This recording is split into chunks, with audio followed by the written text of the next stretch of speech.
Hi, it's Wednesday, and that means it's time for another video edition of Widower Wednesday. I am Abel Keogh, author of the book Dating a Widower, and today we are going to discuss how you can know if a relationship deal breaker is an actual deal breaker or not.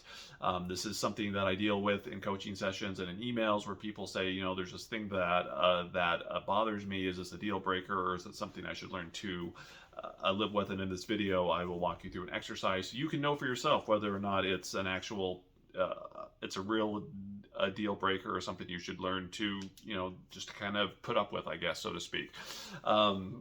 So I'm going to back up a little bit though, because some people may not be familiar with my relationship philosophy, and that is that if you want to have a successful relationship, whether it's with a widower or anybody else, is you need to know who you are and who yourself is. That's kind of the foundation. You need to know what your values are, what your priorities are, what you find important, because that will guide you as you look for, as you're dating and looking for a future spouse.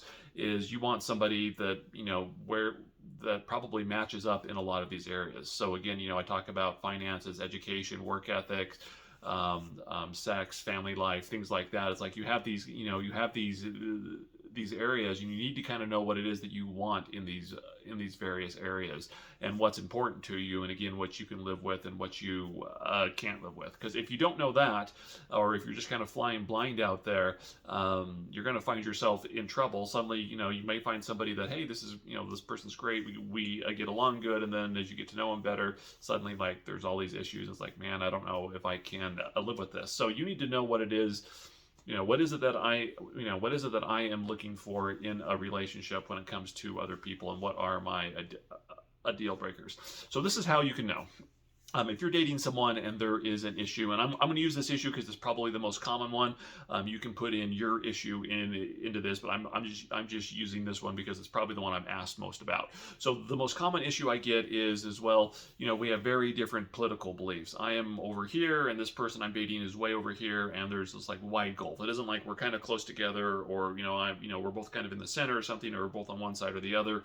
It's like I'm over here and this person's over here.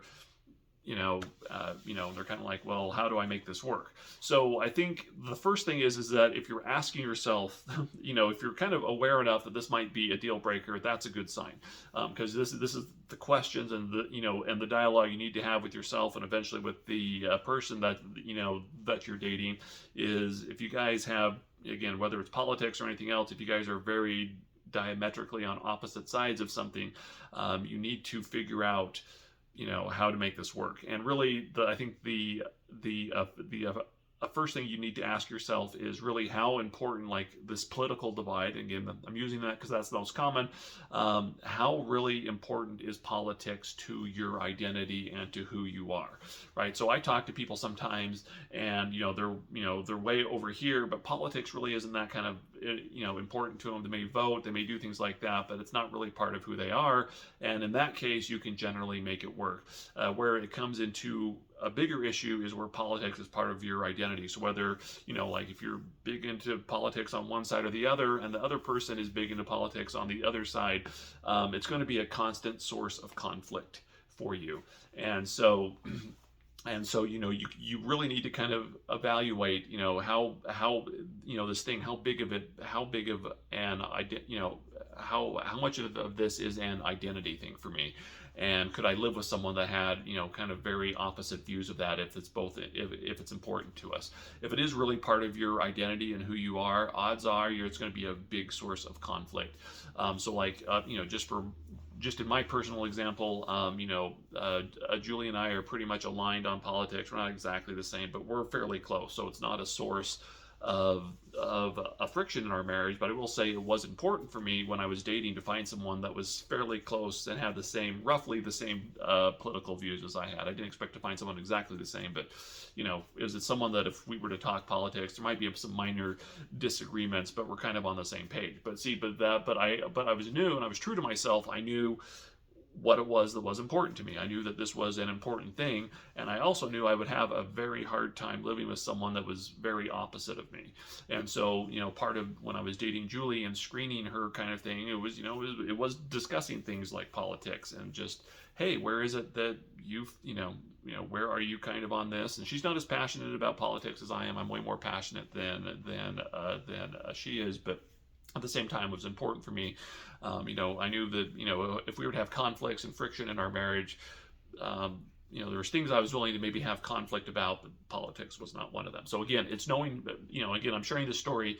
It's knowing who you are and knowing who the person is, and again, deciding whether or not that you can live with that.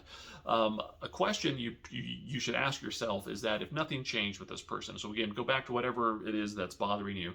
If nothing changed with this person, if this person was exactly the same today as they were in 30 years, so if their political views or whatever the source of conflict is, if that did not change in 30 years, could you see yourself living with that person? Is it something you could put up with for the next 30 years? And again, not a right or wrong answer to that, but the key is that you've got to be honest with yourself about it.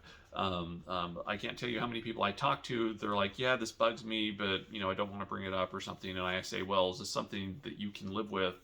If this went on for whatever, 10, 30 years, could you live with it? And they're like, no. It's like, okay, you got to be honest with yourself, because if it bugs you now, it's going to continue to bother you, and it's going to continue to cause a source of stress and friction in your relationship. And honestly, if you just need to be honest with yourself, and if it's going to be a deal breaker, it's going to be a deal breaker. If it's going to bug you now, again, some people are fine living with various things, and everybody's different. But again, it's having that sense of honesty, and can I live with this? I'll be very honest with you. If Marathon Girl, if Julie was over here and I was over here on politics, probably couldn't live with that.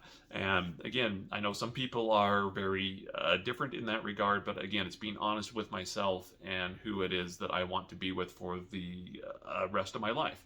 So, ask yourself, if nothing changed, if this person was the same person they are today, and there's that same person 30 years from now when it comes to this area, can you live with it? And again, not a right or wrong answer, but again, being honest with yourself. And you need to be honest with yourself. I can't tell you how many people are not honest with themselves, and they go about it, and 6 months or a year later, they're back, they're having another coaching session with me, and the issue's only gotten worse. So I know that there's a fear out there that, if I have this discussion, or, is it worth ending the relationship over this? But it just might be. And again, it's being honest with yourself, because I know that it sucks ending relationships, but you have got to be honest with yourself about what these deal breakers are.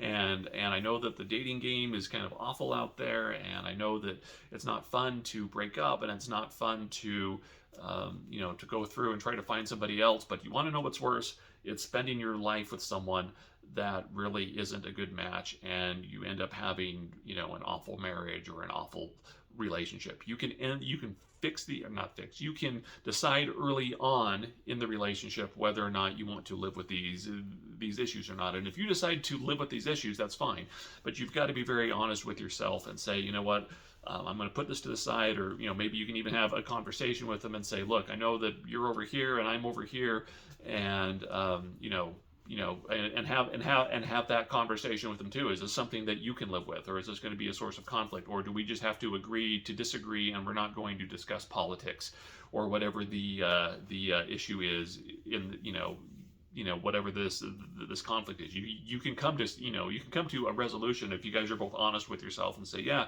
we disagree on these things, but we're not going to discuss them. We're going to focus on building a strong marriage, and just leave that thing aside. That works, and you can do it, but you just gotta, I think it's having, both being honest and both willing to kind of set those boundaries. This is the one thing we're not just going to discuss, and then just kind of leaving that out of your life. I will say again, the people that the couples that I have seen where they're polarized on a certain issue, it's generally, though, the way it works is because that issue is not that important to them. Again, one person's over here, one person's over here. It's not a big part of their identity or something, or they have come just to agree that we're going to disagree on this. We're not going to, discuss it. We're not going to have the news on, for example, and, have that be a source of conflict. So there are solutions, but honestly, I think the best thing is being honest with yourself. And if this is a big part of your identity and something you can't live with, honestly, it's probably better just to kind of pull back from the relationship and find somebody who maybe is a better fit. Anyway, feel free to leave your comments about this in the comment section below. If you'd like to schedule a coaching session, you can do that on my website, abelkeogh.com. There is a link down in the description. Like and subscribe. Go ahead and like this channel, subscribe to it, so you get notifications every time I post a video.